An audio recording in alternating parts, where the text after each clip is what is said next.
Mika last night Absolutely. talking to Dr. Jill Biden. We were in Philadelphia. We went to last night. Philadelphia and back and had a lovely evening talking about her book and her life. And it's a very compelling book, very honest and vulnerable, and with all the ups and downs that they have faced as a family.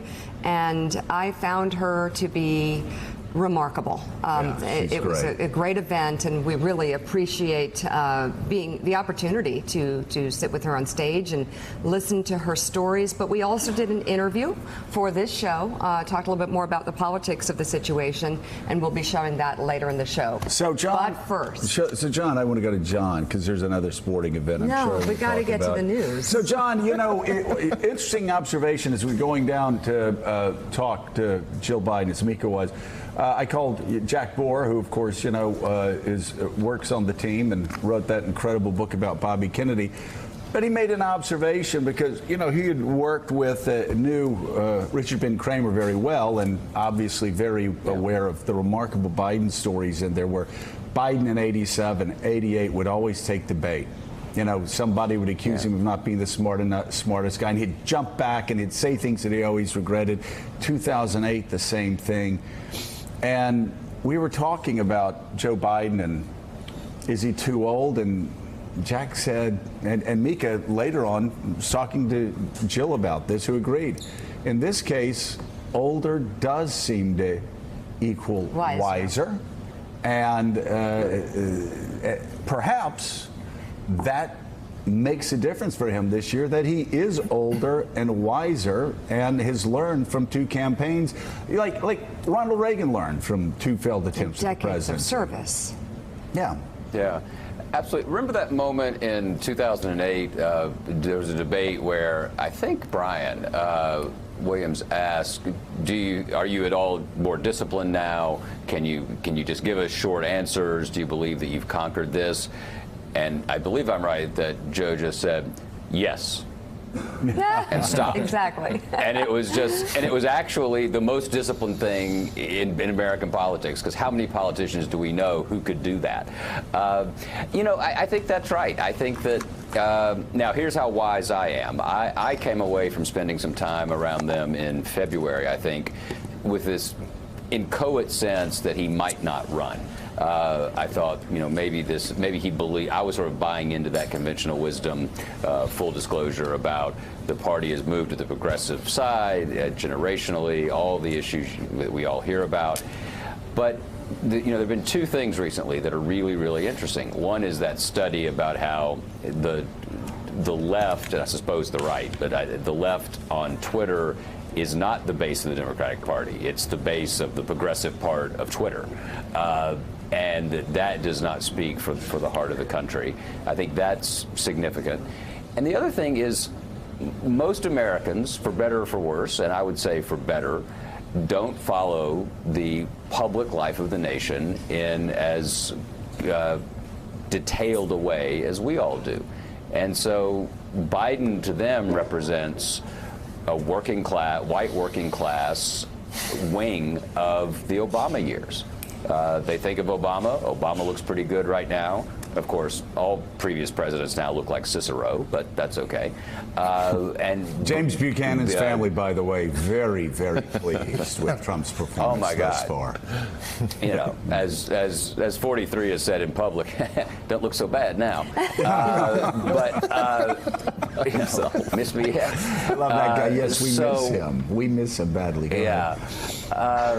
So I think all of that's coming together. So you have a Democratic Party that may not be as close to the Warren-Sanders world as Warren and Sanders would want, or that social media or cable might suggest to you, and folks who don't get wrapped up in the serialization of conflict in which we all play a part. Whether it's whatever the controversy of the moment is, and Biden looks out of touch, or he looks as though he's getting wrapped up in this movement or that movement. For a lot of folks, he was a loyal lieutenant to Obama. Obama looks good. He might be able to carry Pennsylvania. let's take a hard look at him. And I think that's a significant part of why he's doing so well right now. Yeah, and his the life story is really something that might add to why he brings more to the table now. Yeah. It's incredible. The Senate Intelligence Committee has subpoenaed. By the way, I'm sorry.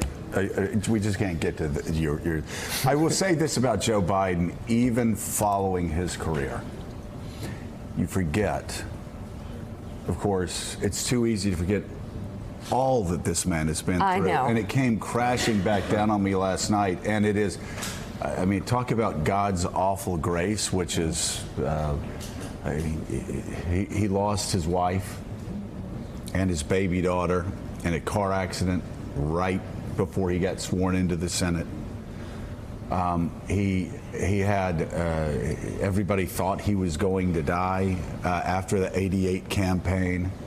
They opened up his skull, but the doctor said when we did, if 50-50. the vessel goes in, you're going to die.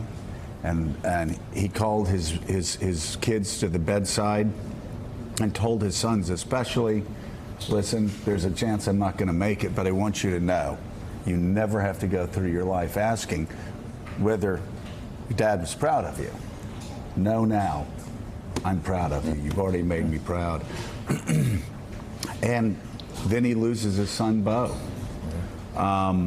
This man he's lost 2 children. He lost a wife. I mean, he almost died in '88. Their house burned down? Their house burned down. And as Jill said last night, when the house burned down, he came in from Washington. He's walking down, and everything's burned down.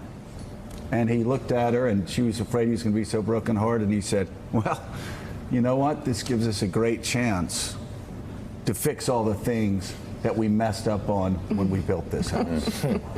And she said that's who he is. Yeah. But you do wonder, I could never imagine, I don't know how he lost 2 children, lost a wife in a car accident, almost died, and he just keeps going. And his experience And he's optimistic. with all that grief Yeah. is separate from hers, is different, and she talks about that. And the full interview with Dr. Biden will show on Morning Joe straight ahead. But it was fascinating how she shares a look into their personal life, but has a very different point of view as to how they handle grief. And also, I love the conversation we have about her career, which she is dedicated to, and it's going to take a lot to pull her away from being a teacher, especially if he wins the White House. I think she might be transformative if that ever came to happen. Remember, Joe, I'm sorry to interrupt you. I was going to say his political career actually began in his child's hospital room. Remember, he was sworn in as a senator. He said, well, I can't do this. He was talked into taking the seat that he'd won. His didn't want to do it. Began in a hospital room. And if you think about the course of history, as John Meacham does, in 2016, this country might be a completely different place if his son, Beau, had not died so tragically. He said, I can't run for president right now. My son just died as this race is ramping up. I don't have it in me right now. It might have been a different election and a different country from there. Few Americans can speak about grief like he can, and I think that there are a number of people who really identify with that. When he speaks, they can feel that and they connect with him on that level, and that means something to them. Yeah. So Ben Wittes, I know you thought you were coming to Morning Joe, but this and is actually, Julia Ainsley. and Julia, this has just been the Regis show where I just sit here and I talk about whatever the hell I want to Where'd you go for about. dinner last night? Where'd you go to dinner? We didn't eat dinner. Okay. By the way, Regis, the absolute best. Oh, greatest guy. No, he's just the absolute best. So just to pretend that I'm not Regis, I'm going to hold up a New York Times, but Regis would too. He said, can you believe the review of Showgirls? Thanks for checking out MSNBC on YouTube, and make sure you subscribe to stay up to date on the day's biggest stories. And you can click on any of the videos around us to watch more from Morning Joe and MSNBC. Thanks so much for watching.